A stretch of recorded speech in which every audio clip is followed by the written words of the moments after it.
One jagged bolt of lightning split the sky as Jack Miller fumbled with the gas pump. The world around him drowned in sheets of rain so fierce it felt like knives. His heart lurched when he saw movement in the storm's eye, a tiny figure trembling on the curb, soaked to the bone, too small to belong to the night.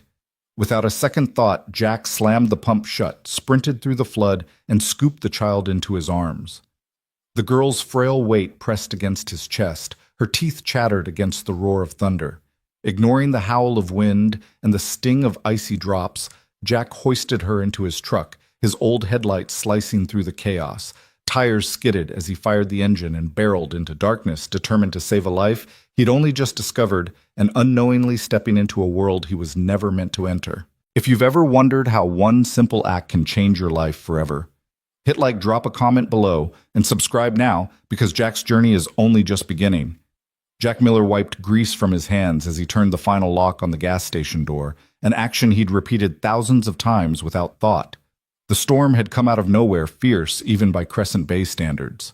Normally a rain like this would keep everyone off the roads, but Jack's instincts told him there was more out there than empty highways.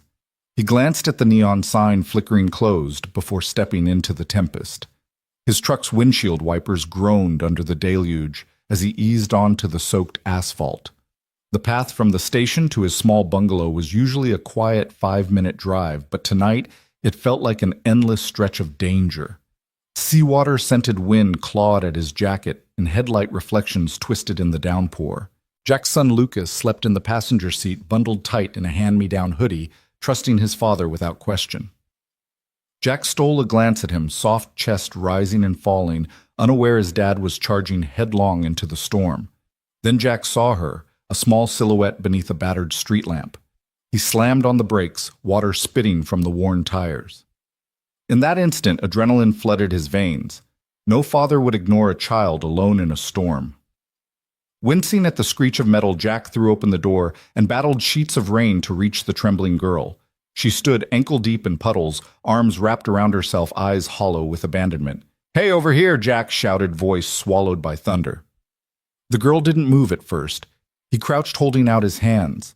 Lightning flared, illuminating her soaked dress, clinging to tiny shoulders. Jack's chest tightened. He reached out and she hesitated, just a heartbeat before her frozen fingers closed around his. He swept her up her limbs, limp as a rag doll, and carried her back to the truck, scooping Lucas's jacket off the seat to wrap around her. The truck roared to life, and Jack maneuvered onto the road, headlights carving a path through the black water. The city lights of Crescent Bay glimmered dimly ahead, offering promise of warmth and safety. Lucas stirred, blinking sleep from his eyes. "Dad?" he mumbled. "Hey, buddy," Jack said without removing his eyes from the road. "I found someone who needs help." In the rearview mirror, he caught sight of the girl's pale face pressed against the makeshift blanket. Tiny tears streaked down her cheeks mixed with rainwater. Jack felt his jaw tighten. He hadn't planned on parenthood again, but here he was with 2 children who needed him.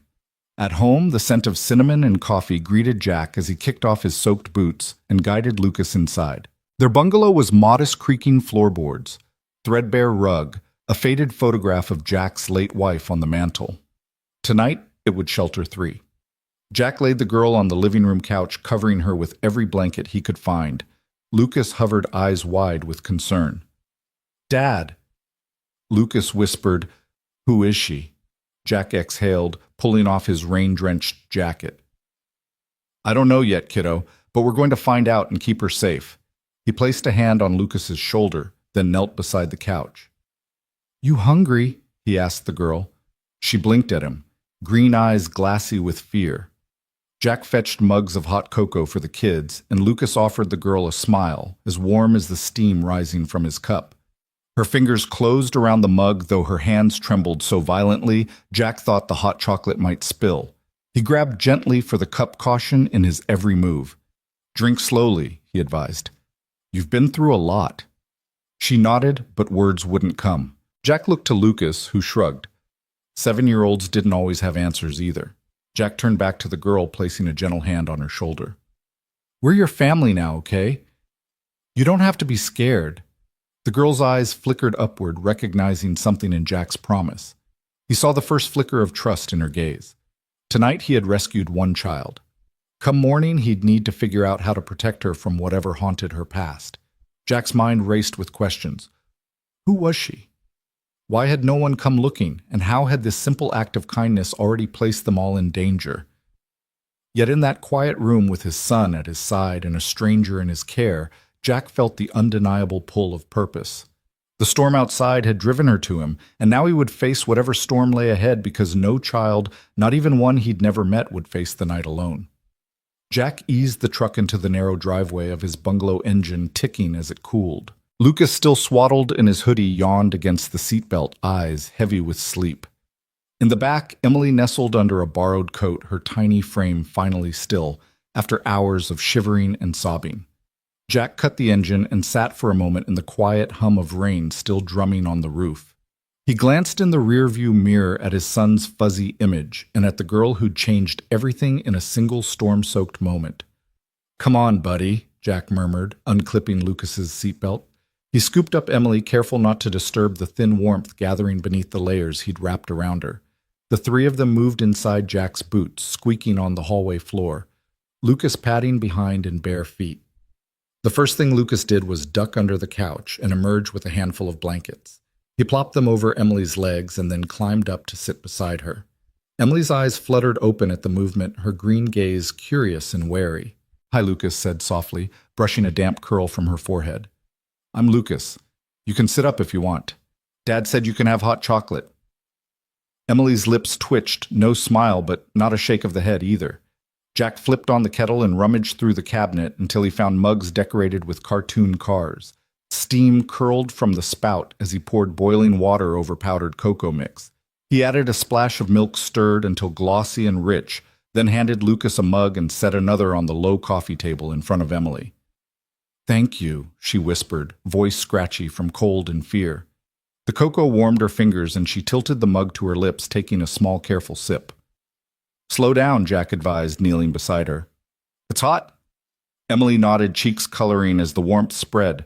Lucas watched her eyes drifting between Jack and the newcomer, as if trying to reconcile a girl from the storm with the one now safe on his couch. Jack wrapped an arm around Emily's shoulders and said, "I'm Jack. That's Lucas. You can call me Dad if you want. I know you must be tired." Emily looked between Jack and Lucas, uncertainty in her expression. Then she raised the mug again and took another sip, steadier this time. Jack took it as a good sign. He stood and crossed to the front hall. "Let's get you out of those wet clothes," he said, pulling an oversized t-shirt and sweatpants from a closet. Lucas hopped down and held the door as Jack gently guided Emily toward it. The bathroom light washed over her and she hesitated before stepping inside. Jack turned on the shower at a lukewarm temperature and handed her the clothes. "Just stand right here and let the water rinse the rain away," he said. Emily stepped in, shoulders hunched beneath the spray. Jack watched through the frosted glass, giving her space while ensuring she was okay. Steam fogged the mirror. Lucas peeked around the hallway corner wide-eyed, then scurried back to the living room to keep an eye on the mugs of cocoa. A few minutes later, Emily emerged, hair dripping but face calmer. Jack handed her a towel and helped her into the t-shirt. Her shivers had diminished, and she tucked the soft fabric around herself. He led her back to the couch where Lucas had arranged a fortress of pillows. Emily sat in the middle, cocooned in blankets and warmth. Jack sank into a chair opposite. "Tell me your name," he urged, though he already knew it from the moment she whispered it. "Emily," she said, voice quiet but clear. "Emily," Jack repeated. "That's a beautiful name." Lucas grinned. "Welcome to Crescent Bay, Emily." For a moment, the three of them, father, son, and stranger, sat in companionable silence, warmed by cocoa and blankets. Jack used his phone to search the county sheriff's website. No missing child alerts, no reports matching Emily's description. He put the phone aside and exchanged a worried glance with Lucas. "Looks like no one's looking for you," Jack announced softly. Emily's eyes filled with tears again. She hugged her knees, and Lucas moved over to give her a reassuring nudge. "It'll be okay," Lucas said. "We'll help." Jack inhaled. "Right, we'll help." Dinner passed in comfortable chatter, mac and cheese for Lucas, peanut butter toast for Emily, while Jack ate leftovers from his fridge. Emily managed a few bites, watching Jack and Lucas move around the tiny kitchen, the clink of dishes, and the hum of the refrigerator normalizing the surreal. She told them her favorite color was green, the same shade as her eyes. She told Lucas she played hopscotch at school and he showed her a trick with his sock puppet. As the clock edged toward bedtime, Jack tugged Emily's hand. "Time to get some rest," he said, walking her to a spare bedroom that had once been Lucas's fortress of solitude before Jack converted it into an office. Lucas carried a stuffed rabbit and his favorite blanket, placing them next to Emily's pillow. Jack tucked them both in. Lucas slid under the covers, first pulling his blanket high. Then Emily climbed in, clutching the rabbit. Jack dimmed the light, and the room darkened except for the soft glow of a nightlight in the shape of a crescent moon. "Good night, Lucas," Jack whispered. His son mumbled back. Jack knelt beside Emily. "Good night, Emily. You're safe here, I promise." Emily closed her eyes.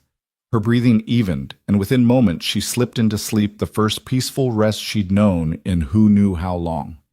Jack rose, flipped off the switch, and slipped into the hallway. In the living room, the TV stayed off. The only light came from the kitchen where Lucas had left a mug of cocoa cooling on the counter. Jack wrapped an arm around his son's shoulders. "Night, buddy," Jack said. "You did good." Lucas yawned. "I like her, Dad." "Me too," Jack said, kissing the top of Lucas's head. "Me too." They retreated to Jack's bedroom, but sleep did not come easily. Jack lay beside Lucas's empty pillow, mind racing with questions. Who was Emily? Why had no one come looking for her? Was she truly alone? Outside, the storm had passed, leaving stillness in its wake. But inside Jack's heart, the wind still raged with worry and determination. He turned onto his side, facing the window, and whispered into the darkness, "We'll find out, Emily. We'll keep you safe." And for the first time since the storm began, Jack allowed himself a sliver of hope. Hope that this safe haven, this modest bungalow on the edge of Crescent Bay, could be more than shelter. It could be home. The first pale light of dawn had barely touched the horizon when Jack Miller parked his old Ford F-150 at the gas pump, the rumble of the engine mingling with Lucas's soft snores in the passenger seat. The coastal air was cool and still, the storm's fury replaced by an uneasy calm that clung to Crescent Bay like mist. Jack switched off the engine and glanced back at Emily curled under a faded beach towel on the back seat, her breathing slow and even. He slipped out the gravel crunching under his boots and moved around to raise the station's metal shutter. Inside, the fluorescent bulbs flickered on with a hum. Shelves lined with motor oil windshield washer fluid, and snacks stood bathed in harsh white light. The air smelled of gasoline and damp concrete, a familiar, reassuring scent. Jack flipped the switch on the little heater near the counter and poured himself a cup of coffee from the thermos he always kept on hand. The day had begun, but his mind was still on the girl in his back seat. Emily, 7 years old, drenched to the bone, found alone in last night's storm. Lucas, rubbing his eyes, sprang from the seat when Jack opened the door behind the counter. "Morning, Dad," he mumbled, stretching. He spotted Emily as she climbed out, blinking against the glare. "Morning," she echoed quietly. Jack handed her a mug of steaming cocoa. She cradled it between her palms, the warmth illuminating her pale cheeks. He nodded toward the back office. "Why don't you two go pick out some breakfast? I'll get things ready for customers." Lucas bounded to the snack aisle, returning with a box of cereal and 2 milk cartons. Emily followed, clutching the cereal box as if it were a lifeline. Jack watched as Lucas poured milk into 2 bowls, then hovered to make sure Emily could manage with the small carton. He smiled at their partnership, his son stepping up, sharing without being asked. Jack sipped his coffee and checked the station's daily log. No deliveries scheduled, no repairs to start until mid-morning. He debated whether to call Sheriff Dawson again, but the last check had turned up nothing. No missing child notices, no frantic parents reporting a violet-eyed girl matching Emily's description. He set the coffee down and stepped outside to fill the air with fresh salt breeze. He hadn't even finished pulling the hood release on his pickup when the ground tremored with a distant roar. 2 sleek black SUVs blazed down the street tires, spraying small pebbles across the asphalt. Jack's heart lurched. He watched them skid to a stop at the pump's doors swinging open, men in dark jackets and sunglasses leaping out like predators. "Hey," Jack called, stepping forward with a casual air he didn't feel. "We're closed for repair," until one of the men, tall and broad-shouldered, cut him off. His voice was low and urgent. "Where is the girl, Miller?" Jack stiffened. Miller? He repeated slow. He was just a gas station attendant. How did they know his name? You got the wrong guy, friend. No girls here last night. The man's eyes narrowed beneath mirrored lenses. Don't kid us. He indicated one of the SUVs. We saw you pull in. She got out of your truck. Where is she now? Jack forced a shrug. You're mistaken. I was here closing up, then I went home. He gestured behind him at the shuttered station door. You can check the logs. No one came in or out after 9 p.m. last night. A second man, lean and grim-faced, stalked toward the station's convenience entrance, scanning the windows. He yanked at the door handle. It didn't budge. He stepped back, slapped the glass, then pointed at the side door. We'll check everywhere. He flipped open a comm device clipped to his belt. Sweep the back lot. She can't have gone far. Jack's pulse hammered in his ears. He took a breath and kept his tone steady. Be my guest. He stepped aside, arms spread, as the lean man and two others fanned out gloved hands, probing each corner of the pump area under the metal awning through the ice machine nook, even peering behind the dumpster. Inside, Lucas and Emily ate their cereal, oblivious to the drama outside. Lucas crunched thoughtfully, then leaned close to Emily. You okay? He whispered. Emily nodded, eyes flicking around the small station. Jack's pride in his son threatened to break into a smile, but the sight of armed men rifling through his workplace yanked him back to tension. He returned to the group outside as the tall man strode over, smacking a business card into Jack's chest. Stop playing dumb, the man said. You know where she is, call her in, or next time there won't be any questions. Jack looked at the card expecting a name or company logo, but it was as blank as a tombstone, just a direct line number. He pocketed the card, holding Jack's gaze. Tell your friend I'm right here, Jack replied softly. I'm not going anywhere until you tell me who you are and what you want with Emily. The tall man's expression twisted, irritation flaring. He turned on his heel, signaling the others. They retreated to their SUVs like wounded animals, doors slamming, engines revving.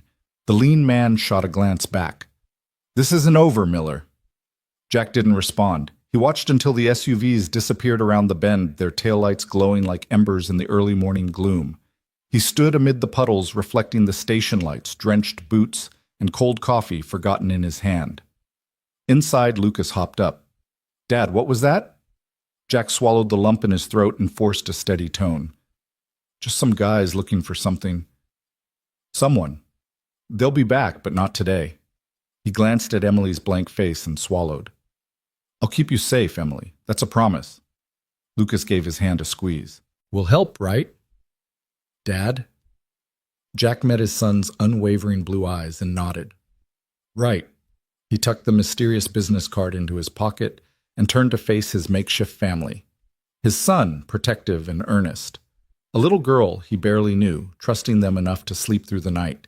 And himself, an ordinary man suddenly at the center of a violent hunt. Jack poured the last of his coffee into a mug and raised it. Breakfast on me, he said. Let's get ready for customers. Lucas and Emily exchanged glances and smiled. The station lights hummed the day's routine rhythms, resuming as if nothing had happened, but Jack knew better. Storms could be weathered, but the real danger had just arrived. And come hell or high water, he would stand between them and whoever was hunting Emily. In the stillness, after the SUV's departure, Jack Miller steeled himself for the fight to come. Jack didn't hesitate. The instant the last SUV's roar faded into the mist, he slammed the pump handle back into its holster, yanked the keys from the ignition, and ushered Lucas and Emily toward the Ford. Lucas's eyes were heavy with sleep, his hair mussed from the pillow he'd scooted off in the back seat. Emily clutched her beach towel like a lifeline, her small frame trembling in the chill pre-dawn air. Hop in, Jack, whispered, voice taut. He could feel the adrenaline tightening every muscle. Lucas slid behind the wheel. No, not that behind Emily, and Jack settled in beside him, flicking the lock switch as he did every time he felt danger in his gut. He fished the mysterious card from his pocket. The blank white rectangle with its single phone number felt like a challenge. Call this number, and the hunters would know exactly where to find them. Keep it secret, and maybe they could vanish into nowhere. He started the truck. The engine growled, startling Emily from her vigil. She looked up, eyes wide. Are we okay? Jack forced a smile. We're fine. We're going somewhere safe. His words came easily, but the promise tasted bitter. He guided the truck down the station's driveway, grappling with the weight of what lay ahead. He had no plan, no map, and no clue who wanted Emily or why. All he knew was that she was now his responsibility. Lucas sat on the right side of the back seat, leaning forward so he could peek around the headrest. "Where are we going, Dad?" he asked, voice thick with sleep and worry. Jack glanced at him in the rearview mirror. The streetlights carved shadows across Lucas's face, making his cheeks look pinched. "We're going to find a place where no one will look for us," he said. "We'll figure it out from there." Emily's small voice piped up from between them. "Will they come back for me?" Jack's throat constricted. "Not if we stay ahead of them." He pulled the truck onto the main road, tires hissing on wet asphalt. He aimed for the old two-lane highway that curled along the coastline, hoping the winding turns and empty stretches would buy them time. The sky was still the color of bruised steel, the horizon a thin slash of gray that promised sunrise. Water pooled in the truck bed, shining in the dim light. Jack wrestled the wheel through the first curve, eyes flicking to the mirrors every few seconds. No tail. For now. Lucas twisted in his seat to get a better view of Emily. "You okay?" he asked again, his 8-year-old concern echoing Jack's own. Emily nodded, clutching her towel tighter. "I'm cold," she whispered. Jack tapped the heater dial. "Turn it up. Blankets under your seat." He paused, taking a breath. "I'm sorry you got caught up in all this." Her head tilted so she could see him in the mirror. "It's not your fault," she said. "Thank you for saving me." His chest tightened. "I promise I'll keep you safe, Emily. No matter what." She didn't ask how. She didn't ask why. That small trust stung in his heart, reminding him why he couldn't let them down. The road unfurled ahead, smooth tarmac glistening from last night's rain, hugging the cliffs that plunged into the dark sea. Jack kept the speed moderate, ignoring the whispers in his mind urging him to gun it. He needed to think, needed to breathe. Dad Lucas's voice cut through the hum of the engine. "Can we stop for breakfast?" Jack's jaw ached from clenching it so hard. He met Lucas's eyes in the mirror. "Let's try to find a 24-hour diner," he said. "Sit tight." They passed a sign for a roadside cafe, its neon open, flickering feebly. Jack steered toward it, tires crunching on gravel as he pulled into the empty lot. The cafe's windows were opaque with steam. A single light glowed over the door. Jack killed the engine. Silence settled, thick, tense. Emily's voice trembled. "What if they find us here?" Jack slid from the driver's seat and moved to her door. "Stay put, but keep that towel wrapped around you." He flicked the lock again, then strode around the front of the truck. He slid open the passenger door so quietly that Emily barely noticed. Lucas followed at his heels, eyes wide. Jack crouched by Emily. "You two good on your own for a few minutes. Don't answer the door." Lucas nodded, and Emily squeezed Jack's hand. He stood and walked toward the cafe's front door, each step measured. He reached the glass and peered in. The counter was empty, stools lined up like sentinels. There was an aroma of warm bread and coffee drifting out even before he cracked the door. He slipped inside, blinking against the bright fluorescent light. A bell tinkled overhead. Jack scanned the room. No customers, no staff. Coffee cups half full on the counter. He took a cautious step forward. "Hello?" he called, voice low but carrying. No answer. He glanced at the back door leading to the kitchen. A faint noise, metal clinking, echoed from inside. Jack's heart lurched. He took another step toward the kitchen entrance, then froze. On the counter by the cash register lay a half-eaten pie and a note hastily scribbled. "They're coming. Go. Now." He felt nauseated. Someone else had been here hiding, watching, warning them. He tucked the note into his pocket. A soft sound, a muffled cry, came from the back of the cafe. Jack eased past the clattering dishes and reached the kitchen door. He cracked it open to find the cook's area, empty pots and pans hanging on the wall, and a small pantry. The cry came from behind a curtain at the far end. Jack yanked it aside. A scrappy backpack lay on the floor, zippers open. On the shelf above, a roll of duct tape and a half-empty bottle of water. And then he saw it, a photo pinned to the wall. Emily's face smiling next to the same SUVs, underneath a scrawled date, yesterday's, and the words, "Get her." No mistakes. Jack's hands balled into fists. Someone was orchestrating this hunt. Someone who knew Emily, who wanted her back. He snapped his head toward the door. The diner was still empty, but the portal of clarity had opened. They couldn't linger. He backed out of the kitchen, slamming the curtain closed. His boot on the door frame nearly missed the lock. He turned to leave the diner, then paused. Breath-catching. On the counter, someone had scrawled in ketchup beside the cash register. Trust no one. Jack felt hollow inside, but there was no time to dwell. He sprinted outside, vaulted into the driver's seat, and slammed the door. Josh Lucas climbed back in through the driver's window. Found something? Jack asked, voice tight. Lucas thrust the torn photo into Jack's face. They're looking for her, he said, voice flat. Dad. Why? Jack pocketed both notes and the photo. I don't know, he admitted, voice raw. But we're not waiting to find out. He shot Emily a reassuring look. She nodded, small and brave in the dim light. He turned the key. The engine roared, tires spun on the gravel, the lot rattled. Jack shot a glance in the rearview mirror. No tail, at least not yet. He punched the pedal, launching them back onto the highway. Lucas took Emily's hand.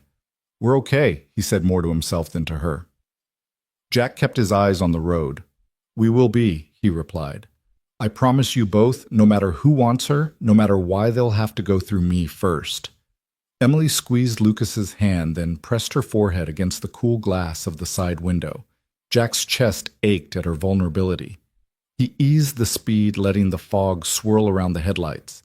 He didn't know who was after Emily or what secrets she held. He only knew that to protect her and his son, he would run until his arms ached, until his lungs burned, until dawn broke for good, and gave them a chance to catch their breath.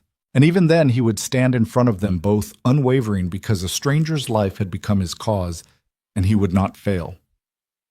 Jack pulled the door of the roadside motel room shut with a soft click, his shoulder brushing against the worn wood. The room was bare except for two twin beds pushed together, a small nightstand with a flickering lamp, and a threadbare rug that felt thin under his boots. The fluorescent light above buzzed faintly, casting a pale glow on the faded wallpaper. He set his duffel bag on the floor and exhaled, finally allowing himself a moment to breathe.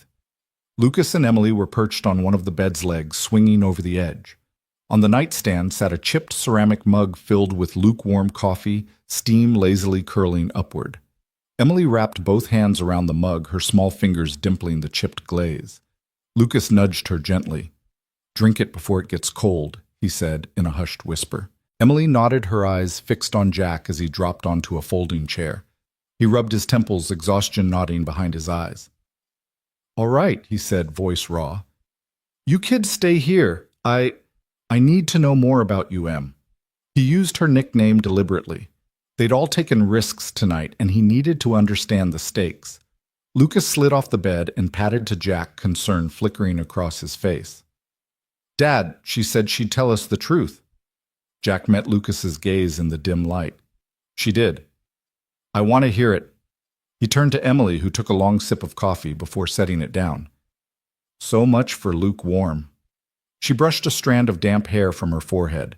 Even in the thin motel light, Jack could see the way her green eyes held fear and something else, a glint of steel. Jack cleared his throat. Okay, Emily, you said your dad or your mom is someone important. He kept his tone gentle, careful not to sound accusing. Tell me. Emily's knuckles whitened around the mug. She drew in a breath. My mom is Isabella Hart. The words were quiet at first, as if she were testing their weight in the air. Jack leaned forward, brow furrowing. Isabella Hart.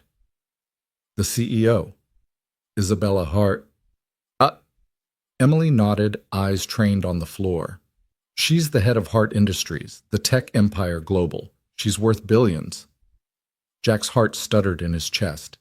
He had heard the name in passing. Hart Industries was everywhere. Autonomous vehicles, AI research, cutting-edge robotics. The kind of company that made the headlines that draped its logo on stadiums and skyscrapers. But a CEO's daughter. A child who'd vanished without a trace. It felt surreal. He rubbed his jaw. So you're telling me that I've been playing babysitter to the daughter of one of the richest, most powerful people on the planet? His voice rose more incredulous than angry. Emily's lip trembled. I didn't tell you because I was scared. Her gaze lifted, fixing Jack with an intensity that belied her small frame. After the car crash, after they tried to kill us, I couldn't go back to the mansion. I didn't know who was safe anymore. And then I found you. Jack blinked, the pieces snapping into place, the black SUVs, the armed men demanding the girl, the cryptic note plastered to the cash register. This wasn't a random abduction. It was corporate warfare war being waged for control of Isabella Hart's innovations, and Emily was the ultimate bargaining chip. Lucas whispered, "They want her because if they control her, they control the company." His voice was small, but his realization was keen. Jack nodded slowly. That makes sense. His mind raced. Every phone call he had ignored, every U-turn he had made, he had thought it was just survival. But now the stakes were seismic. This wasn't just about a runaway child. It was about the future of Hart Industries itself. Samson Hart, Emily's grandfather, or maybe her father's board. Who the hell would go this far? Emily's voice quavered. I'm sorry, I lied. I didn't know who I could trust. Jack rose from the chair and crossed to the bed, crouching down so he was eye level with her. You did the right thing by coming here, he said firmly. By trusting us, you gave yourself a shot at safety. He glanced at Lucas, then back at Emily. But we need a plan now. We can't stay here. Emily set the mug beside her, her expression solemn. I know. She swallowed. Mom has resources, safe houses, private security, but I couldn't reach her after the crash. All I had was the burner phone, and then it died. I tried to get to the old summer cabin my mom's team built for emergencies, but I drove wrong, crashed, and blacked out. By the time I woke up in that hospital, her voice broke. Jack placed a hand gently on her shoulder. You're safe now. Emily nodded, but her eyes flickered to the window as if expecting armed men to shatter the glass and storm in. I'm scared, she admitted. If they find me, they'll use me to break her. They'll Jack cut her off. No one's getting you. Not now, not ever. He turned to Lucas. We need to head for that cabin. Do you know where it is? Lucas pulled up a small folded map from his jacket pocket one Jack had bought at a gas station earlier. He'd thought it was for emergencies. Now it felt prophetic. He handed it to Jack. It's 6 miles north off the state line road. If we cut through the forest, it'll be faster. Jack scanned the map, committed the route to memory. All right. He folded the map and tucked it into his back pocket. We move in 10 minutes. Rest up, eat something, get your strength. He looked at Emily, offering a small, reassuring smile. Coffee helps, but pancakes do wonders. Emily managed a wan smile, and Lucas slipped off the bed to find the room's lone coffee pot. Jack headed for the door, pausing at the threshold. He didn't need to say it, but the warning was in his eyes. Stay close. Stay quiet. Stay alive. The three of them filed out into the pale hallway, pulling the door shut behind them. Jack jiggled the deadbolt once, twice, then pocketed the key. He took a deep breath, steeling himself for what lay ahead, a patch of woods, a hidden cabin, and whatever dangers lurked in the underbrush. He glanced back at Emily, her small figure dwarfed by the harsh motel lights, and Lucas, his determined gaze shining bright. Jack exhaled, shoulders straightening. Let's go save the world, he said quietly. And with that, they slipped into the dawn, each step carrying them deeper into the fight for Emily Hart's life, and the truth that would change them all. Jack Miller's front porch light cast a warm glow across the rain-dampened walkway as he ushered Emily and Lucas inside. The front door closed with a definitive thud behind them, sealing out the night's chill and their pursuers for the moment. Inside, Jack flicked on the overhead lamp, illuminating the living room in soft yellow. The room felt different now. The worn couch and rickety coffee table weren't just furniture, they were shields, bastions in this unfolding battle. Lucas dropped his backpack by the stairs and padded over to the kitchen. Can I get you anything? Em? He asked, voice gentle. Emily followed him, examination, growing more confident by the minute. Jack lingered in the entrance eyes, scanning the windows' locks, clicking shut one by one. Emily set her battered phone on the counter and took a shaky breath. Her shoulders were squared, face resolute. We need to talk, she said. Jack leaned against the doorway, arms crossed. I'm listening. Emily poured herself a glass of water, the liquid catching the kitchen light. It started months ago, she began, eyes flicking toward Lucas. At the annual board meeting for Hard Industries, I went as my mom's guest just to see the office. She swallowed, shoulders tense. That's when I noticed the whispers. Board members glancing at me, security cameras panning too long. Two executives cornered her in the hallway, talking in hushed tones about accelerating the transition and neutralizing the variable. Jack's brow furrowed. Variable. Emily nodded, her green eyes bright with unshed tears. That was me. They wanted the company without my mom. If she fell off the board anyhow, they'd lock in a takeover. I'm the only heir, the variable stopping their plan. Lucas peeked around the corner from the pantries. So they tried to eliminate you, Emily exhaled, voice soft. It wasn't a direct hit, at least not at first. They leaked rumors to the press, manipulated stock prices. My mom fought back, but it got worse. She set the glass down with a clink. Then I got that last message, we'll make her disappear. Tonight. Jack's jaw clenched. You ran when they tried. Emily's voice cracked. I left the gala early. I drove off in my mom's car into that storm. She rubbed her arms as if warding off ghosts. I thought I could lose them, but they must have had tracking on the car. She looked at Lucas. I panicked. I got lost.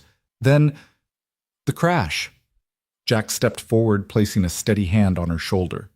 You did the right thing coming here. Emily offered a half smile. I know. I never imagined my mom's boardroom politics would end up in my backyard. She gestured at the modest bungalow. And I definitely didn't think I'd be hiding out in Crescent Bay. Lucas appeared at her side. This is home, he said quietly. You're safe here. Jack watched Lucas's earnest expression and felt a surge of protectiveness. Lucas is right, he said firmly. Nothing's getting past us now, not my son, not you. Emily nodded, eyes shining with gratitude. She took a breath, shifting to Jack.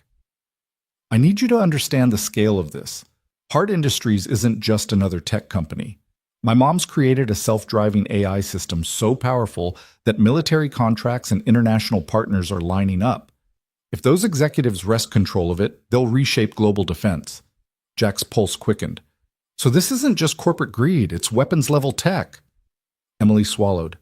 Exactly. And if the wrong people get their hands on it, they'll hold the world ransom. My mom has backups encrypted data scattered across safe servers, but if they get me... Her voice trailed into silence, the unspoken threat palpable. Jack absorbed the weight of her words. His cozy living room, the mismatched pillows on the couch, the framed photo of him and Lucas by the pier, all had transformed into a front line in a global war. He ran a hand through his hair. We need a plan. Emily straightened, steeling herself. First, we upgrade security here. Motion sensors, cameras, anything. Then I need to reach my mom. She'll move heaven and earth to protect me, but she can't if she doesn't know where I am and she's blocked from all my burner accounts. Jack nodded, already mapping steps in his head. I can rig up a mesh network to bounce your calls. No one can trace it. Lucy shuffled over with a pen and scrap of paper, sliding it to Jack. This is the blueprints from the station. If we bolt some of those solar floodlights up, we'll get 360-degree coverage. He looked at Jack expectantly. Jack glanced at the crude drawing. Good thinking, champ. He looked at Emily. We can do this tonight. Emily's lip quivered with relief. Thank you. Lucas grinned, then paused. Dad, what about the guns? Jack's face grew serious. I've got the license. We'll store them in the safe, but only I or you can touch them. We hope it doesn't come to that. Emily watched them assemble in quiet efficiency, their small living room humming with purpose. She realized then that Jack's home really had become a fortress, and that Lucas, her new little brother-in-arms, was as brave as any soldier. Minutes later, Jack installed a motion-activated lamp by the front window, while Lucas wired an old webcam to their laptop. Emily hovered over the rotor, flipping through settings. She plugged her phone into Jack's improvised power bank necklace next to her. Outside, the wind rattled the loose siding, a low warning. Inside, the air crackled with tension and resolve. Emily caught Jack's eye and offered a shaky smile. I'm sorry I dragged you into this. Jack dropped a screwdriver into a box and clapped her shoulder. You didn't drag anyone, Em. You asked for help. We're happy to give it. Lucas tightened a bolt on the camera mount. Anyone who messes with our family will wish they hadn't. Emily's green eyes glistened as she crouched to Lucas's level. Thank you, Lucas. You're amazing. Lucas straightened proudly and saluted her. Family sticks together. Jack cleared his throat. All right, the lights are up, cameras rolling. Now let's patch your calls through. Emily, you ready? Emily nodded and tapped the screen. Let's do it.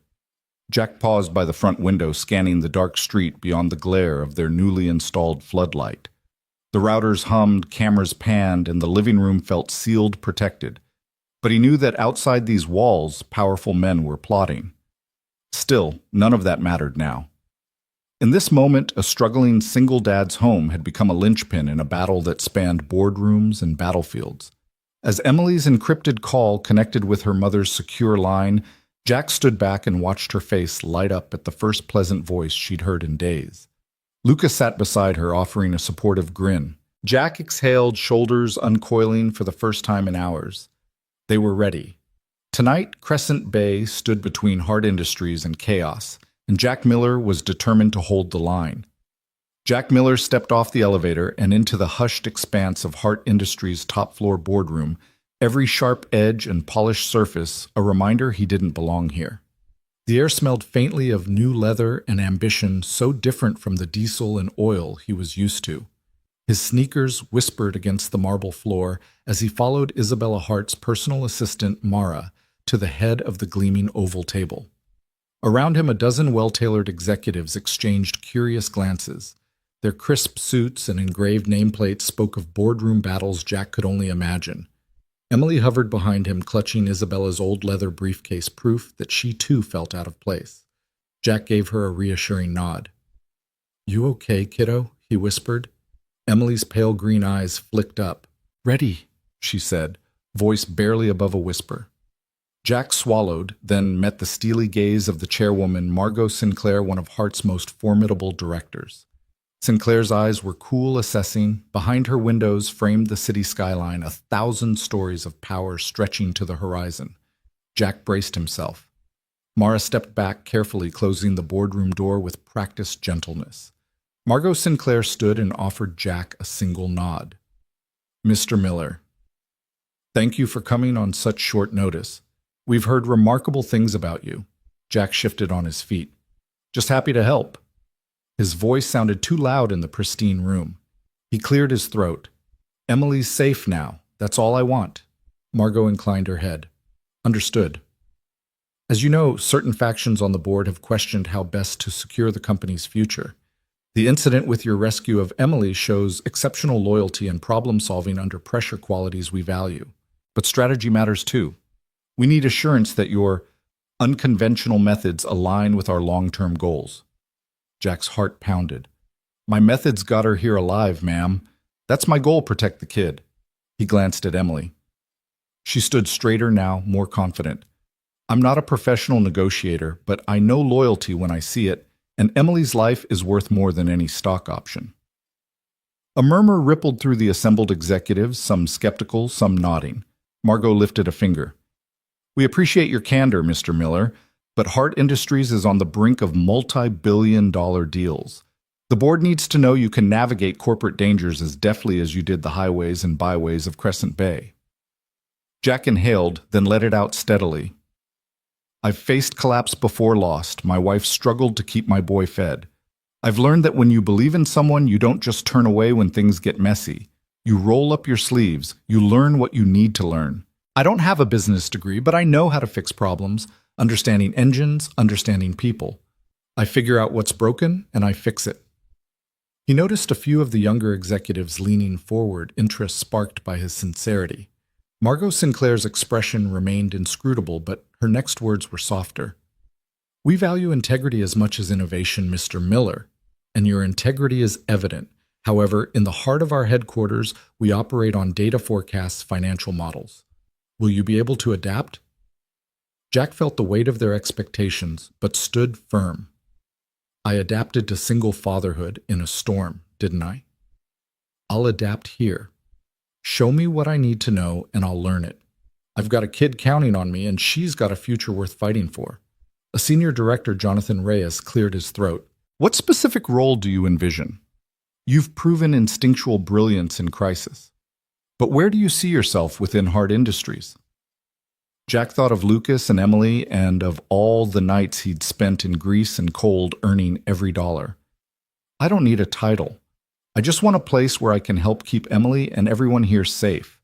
Whether that means working with your security team, joining a crisis response unit, or staying on call for whatever emergencies arise, I'll show up. Reyes exchanged glances with Margot. Security Advisory Crisis Management. Plausible. We do have a task force for critical incident response. You'd work with Colonel Freeman. He's military trained. He could use your practical expertise. Jack nodded. Colonel Freeman, ma'am, I'd be honored. I'll learn what I need about your systems. Just point me in the right direction. Margot stood again. Then we'll formalize the arrangement. Mr. Miller, welcome to Hart Industries. Your official title, Senior Emergency Response Liaison. Your responsibilities will begin immediately. Training starts tomorrow. Jack's chest tightened with relief and disbelief. Thank you, ma'am. Margot's lips curved into the smallest of smiles. Thank you, Mr. Miller, for doing what others wouldn't. This company rests on the edge of greatness and sometimes survival demands. Unconventional heroes. Lucas let out a small whoop behind Jack. Jack spun and half-hugged his son, then winked at Emily. She grinned, clutching Isabella's briefcase like a trophy. As they turned to leave, Margot's voice stopped them. One more thing. Jack and Emily faced her again. Lucas, eyes wide, clutched Jack's hand. Margot said, We're also imposing a moratorium on boardroom votes regarding succession until Emily herself can contribute. No one moves against the heir while she's under our protection. Jack's eyebrows shot up. Emily's jaw dropped. Margot added, Family is our greatest asset, and employees are our extended family. We protect both fiercely. Jack felt a surge of pride and responsibility he hadn't anticipated. Outside the boardroom, the city glittered below them, a landscape of possibility and peril. But inside, Jack Miller had carved himself a seat at a table he had never dreamed of, even as he stayed true to the principles that defined him. He squeezed Emily's hand. Looks like we're more than safe. Emily's smile was radiant. Looks like it. Lucas bounded ahead, eager to share the news. Jack lingered to exchange a respectful nod with Margot Sinclair gratitude and a silent promise to prove himself worthy. As their footsteps faded down the corridor, Jack realized that in a world of high-stakes corporate power plays, it was his grit, his loyalty, and his unwavering belief in family that had earned him respect. In the gleaming boardroom of Hart Industries, grease-stained jeans and heartfelt honesty had outshone polished resumes, and for Jack Miller, that was the greatest triumph of all. Jack Miller stepped into Hart Industries' state-of-the-art engineering lab and felt momentarily out of his depth. Around him, engineers in crisp lab coats hunched over consoles displaying 3D renderings of the new prototype chassis. The room hummed with precision machinery, robotic arms, assembling miniature models, and the soft hiss of hydraulic presses testing metal components. He carried his grease-stained notebook, now nearly as famous here as any schematic, and walked alongside Colonel Freeman, who served as his formal liaison to this world of high-tech innovation. Here we are, Freeman said, his voice low. This is where the magic happens. Jack nodded politely, scanning the gleaming equipment. He'd never imagined he'd find himself in a place like this, let alone have a seat at the design review table. Yet here he was invited to provide his hands-on perspective to bridge the gap between corporate theory and real-world mechanics. Freeman led him to a cluster of engineers gathered around a full-scale model of the prototype chassis, a sleek, lightweight frame intended to revolutionize automotive safety and performance. One of the senior engineers, Dr. Priya Raghavan, turned to greet him. Her expression was courteous but guarded. Mr. Miller, welcome, she said. We've heard about your contributions so far. Today we're running final stress analysis simulations. Jack offered a small smile. Thank you, Dr. Raghavan. I'm eager to help. The team initiated a series of virtual stress tests projecting heat maps onto the chassis model to highlight areas of potential weakness under high torque and impact loads. Red zones flickered at key junctions. Green and blue spread where the design held firm. Jack studied the display, unsettled by a flicker of crimson at a lower suspension mount. Everyone see that, he asked, pointing to the flicker. That joint right there, it's showing stress concentration above 95% threshold under rapid load changes. He leaned in, tracing the simulated forces along the suspension arm. If the chassis flexes that much during cornering, it could fracture over time. Dr. Raghavan frowned, pulling up the simulation controls. That's unexpected. We ran several iterations and didn't get that level of stress. Are you sure it's not a glitch? Jack crouched beside her console, his eyes narrowing. Not a glitch. It's real. I've seen the same kind of failure in older vehicles when welds aren't reinforced properly. The engine shockwave travels through the frame and concentrates here. These engineers probably assumed the new composite alloys would absorb it, but they still need auxiliary bracing. He tapped at the touchscreen, overlaying a virtual brace he sketched earlier in his notebook. The chassis model updated, and the next simulation run showed a smooth gradient, no alarming hotspots. A murmur rose among the engineers. Colonel Freeman's jaw tightened in approval. Dr. Raghavan's eyes widened as she studied the reinforced design. This is brilliant, Mr. Miller. You've essentially added what our CAD algorithms missed, a torsional support beam angled to distribute dynamic loads across the frame. Jack nodded thoughtfully. Exactly. You've got high-strength composites, but steel reinforcement in key areas can prevent catastrophic failures. It's a small tweak that could save millions in recalls and avoid any risk of chassis fatigue. The head of R&D, Victor Delgado, stepped forward, arms folded. So you're saying our flagship model is fundamentally flawed without this support? Jack met Delgado's gaze evenly. Under extreme conditions, yes. It might hold up under routine tests, but in real-world driving, hard braking into a turn followed by rapid acceleration, you'll see cracks develop over time. I'd rather catch it now than after rollout. Silence settled over the lab as the senior staff absorbed his words. Delgado exhaled slowly. Mr. Miller, your practical insight is invaluable. We'll integrate your reinforcement design immediately and run a full battery of tests. Relief washed over Jack, but he kept his posture relaxed. Glad to help. I just want these cars to be safe. Dr. Raghavan tapped on her tablet. Let's run the full suite: crash simulations, fatigue tests, even heat resilience. If Jack's right, we should see a marked improvement across all criteria. The engineers dispersed to workstations, rerunning stress analyses and overlaying new data. Jack watched the temperature gradients flatten, the stress zones shrink, and the chassis silhouette grow steadier under simulated abuse. A cheer rose when the final test concluded, 0 failure indicators. Colonel Freeman clapped Jack on the shoulder. You just saved us a potential launch disaster, maybe more. The board will want to know about this. Jack felt a surge of pride. In that moment, beyond the diesel fumes of his old repair shop in Crescent Bay, he realized that integrity and practical know-how could hold their own in the highest echelons of industry. He looked back at Emily, who had sneaked into the glass-walled lab just long enough to peek through the door, her green eyes shining with admiration. She gave him a thumbs up before slipping away with Mara's help. Dr. Raghavan approached Jack again, her tone warmer now. Mr. Miller, I have to admit I had my doubts when you first arrived in your, work boots, but your hands-on expertise is exactly what we needed.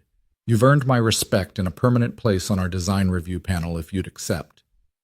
Jack scratched the back of his head, grinning. I'd be honored. Just point me to the next project. Victor Delgado nodded. We'll make sure it's a two-way street. We teach you our tools. You teach us what the real world demands.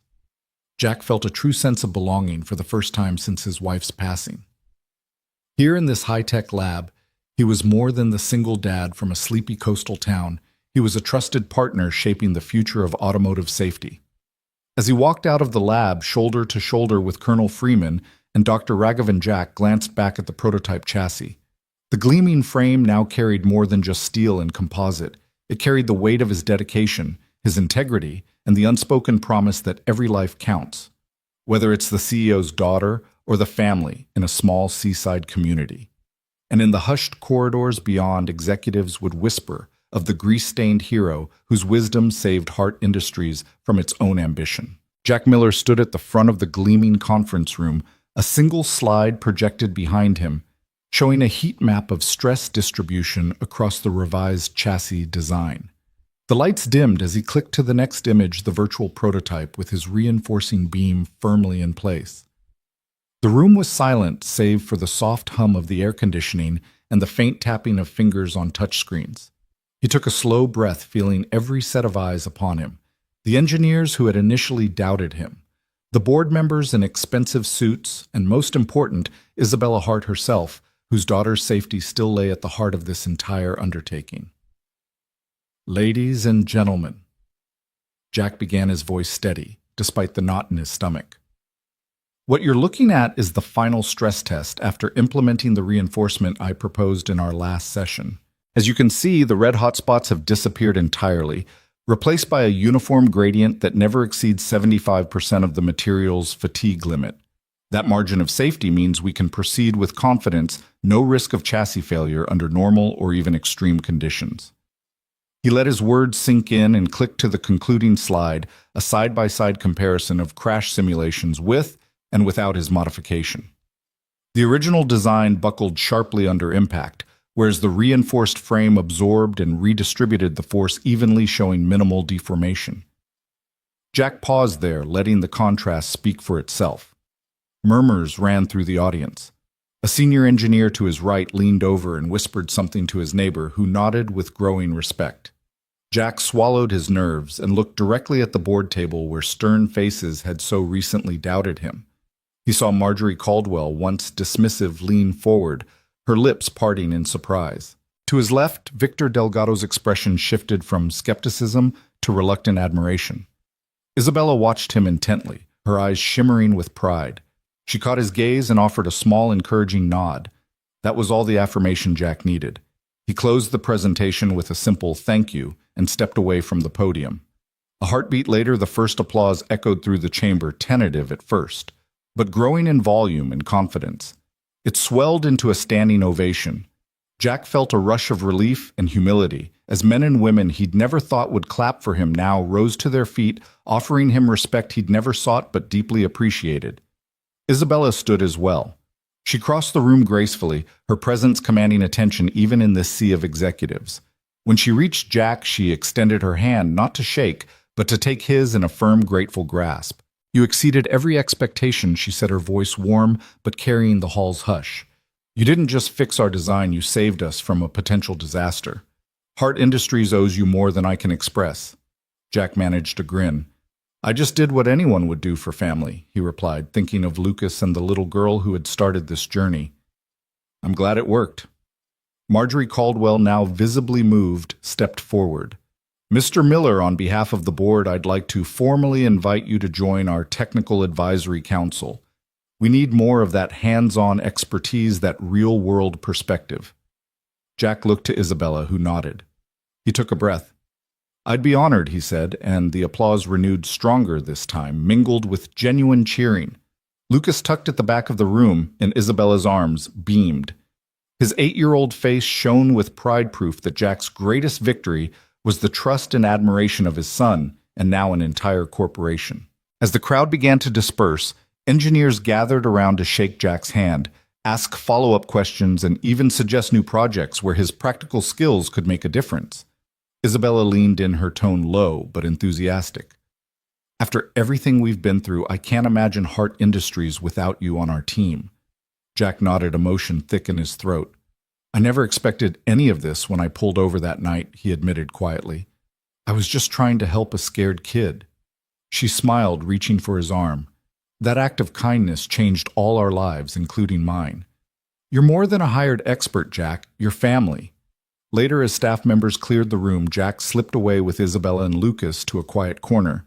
He knelt so he could be eye-level with his son. "Hey, champ," he said softly, ruffling Lucas's hair. "You proud of your old man?" Lucas nodded vigorously.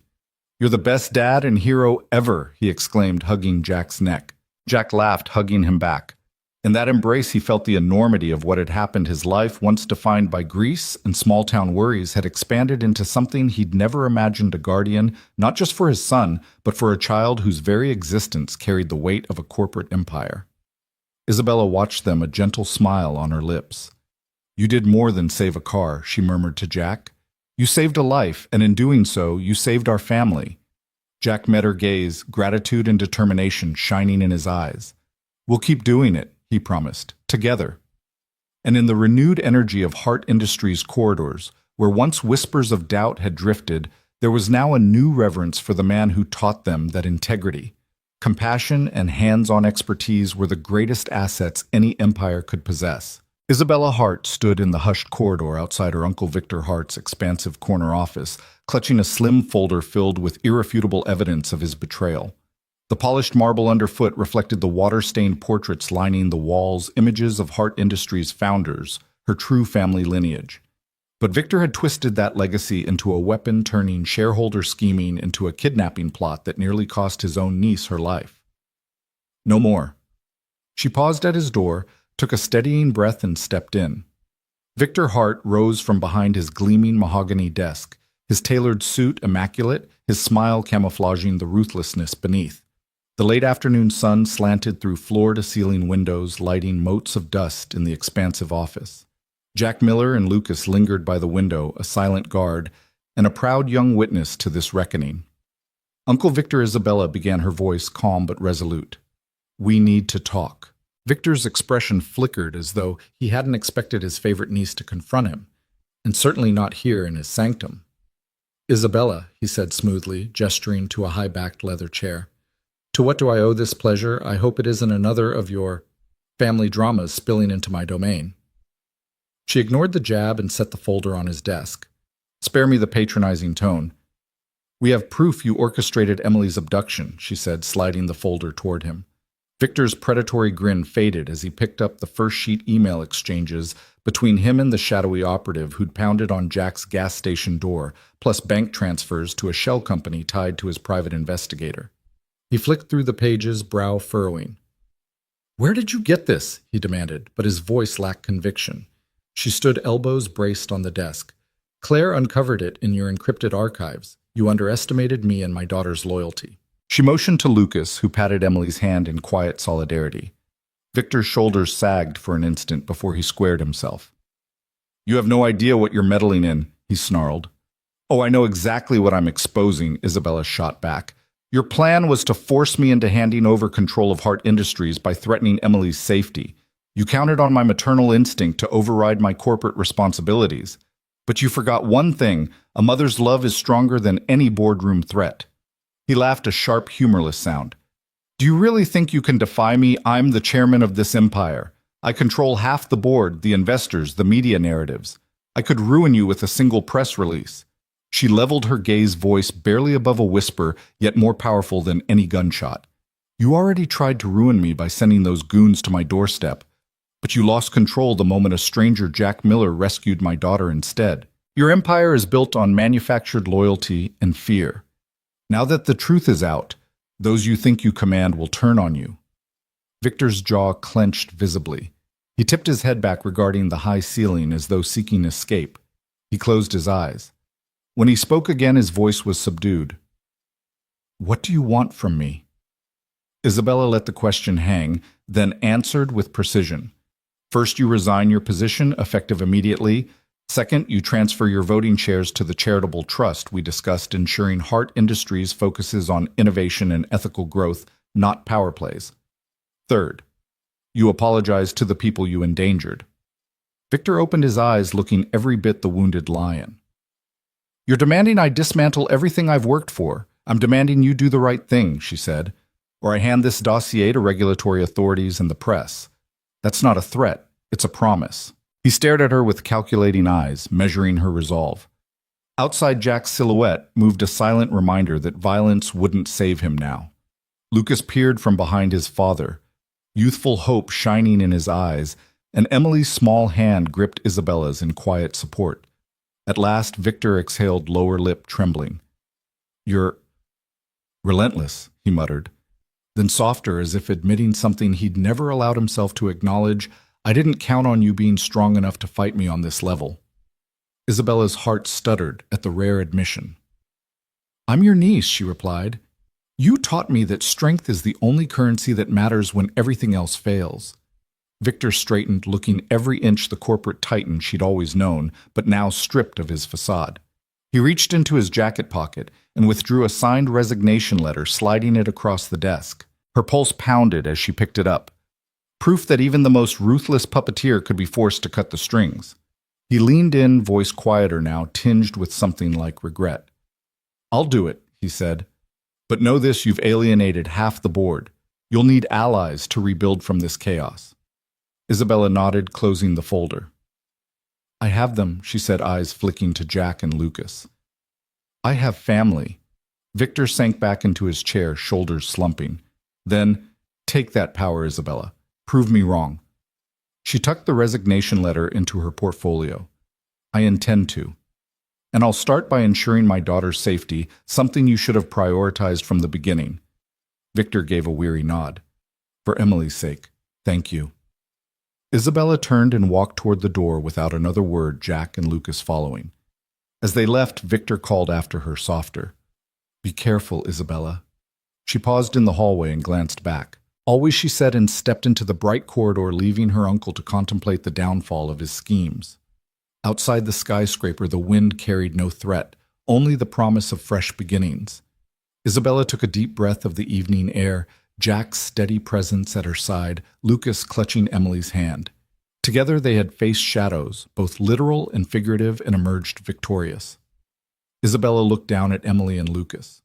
Ready to go home, Lucas beamed. Emily nodded with a shy smile. Jack opened his arms, and the three children ran into his embrace. As they walked toward the parking garage, Isabella felt the weight of her inheritance shift from a legacy of betrayal to a future built on trust, courage, and the unbreakable bond of family.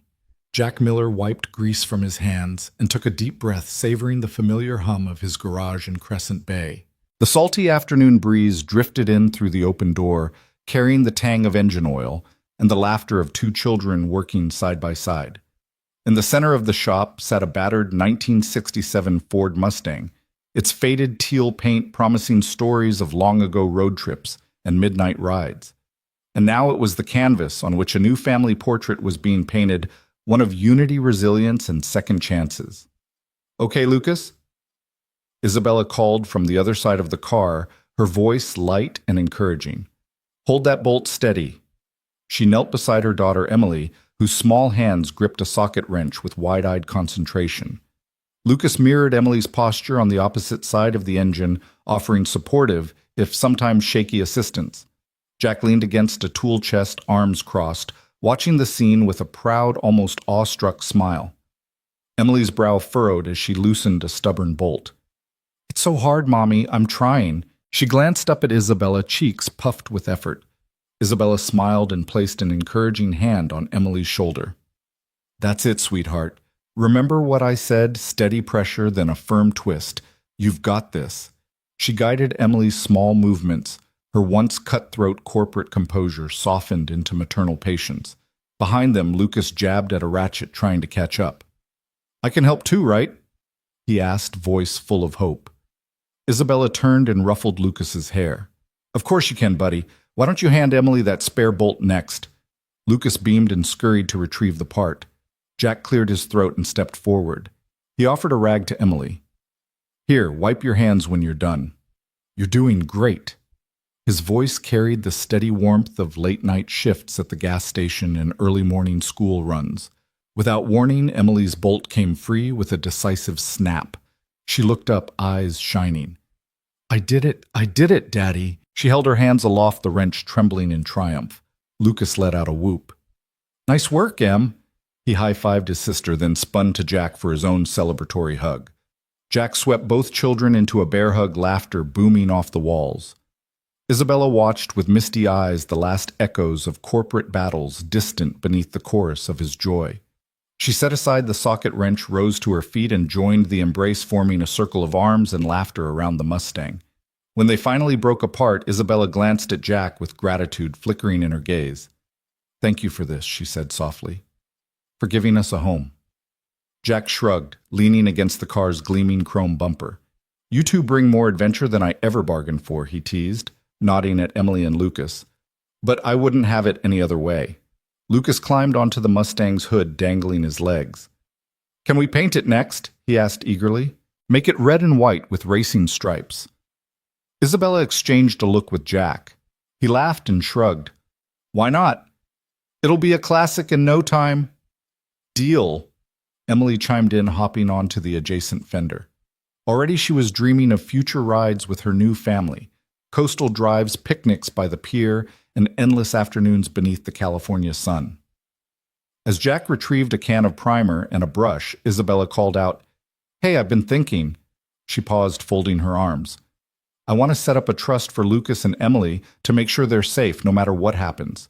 No more kidnappings, no more corporate espionage." Jack paused with the brush in hand. He turned to her, brow raised. "You really think we need that?" She offered him a gentle smile. "You taught me that safety isn't something you can take for granted, and you've given my daughter and me a new life here. I want to make sure it lasts." Jack's expression softened. He nodded and set the brush aside. "All right, let's do it together." Isabella stepped closer, resting a reassuring hand on his shoulder. "I'd like that." They stood side by side, watching their children plot the Mustang's transformation with youthful zeal. In that moment, every fear that had chased them, the black SUVs, the shadowy boardroom betrayals, the midnight chases, felt miles away, lost among the scattered wrenches and splashes of paint. The afternoon waned into evening as they worked. Jack guided Lucas and Emily in mixing red and white paint to the perfect racing stripe hue, while Isabella laid out plans for the foundation, legal papers, accounts, and protective measures drafted by her most trusted team. She looked up every now and then to catch Jack's eye, sharing small nods that said, "We've come so far." By the time the sun dipped below the horizon, the Mustang gleamed, a reborn chariot bearing the scratch and dent marks that told its story. Under the vivid stripes, it was more than a car. It was a symbol of hope, unity, and the unbreakable bond of their newly forged family. They wiped their hands and covered the car for the night. Lucas yawned and stretched, rubbing sleepy eyes. "Can we ride tomorrow, Dad?" Jack scooped Lucas into his arms and handed Emily to Isabella. "Tomorrow," he promised. And every day after that. Hand in hand, they closed up the garage. The echo of their footsteps faded into the twilight air, but the warmth of their unity lingered, an unspoken vow that no storm, no boardroom betrayal, no shadowy conspiracy would ever tear them apart again. That night, the coastal breeze whispered through Crescent Bay, carrying the promise of brighter days and the reassuring hum of engines, both old and new, ready to carry this family toward a future built on trust, resilience, and the simple act of kindness that had changed everything. The morning sun peeked tentatively over the distant hills of Crescent Bay, melting the last drifts of winter's snow and casting a golden glow across Jack Miller's driveway. There, where only months before Jack had closed up shop each night in solitary routine, a bright new sign now swung gently in the breeze: Miller and Hart Auto. Beneath it, Lucas and Emily stood side by side, their breath misting in the crisp air as they watched Isabella Hart step forward to unlock the double doors of their shared dream. Jack stepped up beside them, his winter coat dusted with slush, and glanced at the transformed garage. No longer a humble one-bay gas station workshop, it was now a clean, expansive space with 3 service lifts, a sleek waiting area furnished with comfortable chairs, and a wall of windows that let in the warm morning light. Isabella's vision and her resources had turned his small dream into something far bigger than he'd ever dared imagine. "Ready?" Jack asked, his voice a mix of nerves and excitement. "Absolutely," Isabella replied, offering him a reassuring smile. She patted Emily's head, smoothing back her daughter's damp curls. "Let's do this for us, and for everyone who deserves a second chance." Lucas, stirring with anticipation, tugged at Jack's sleeve. "Dad, can I push the button?" he asked, pointing at the big red switch that would activate the garage's new lighting system for the first time.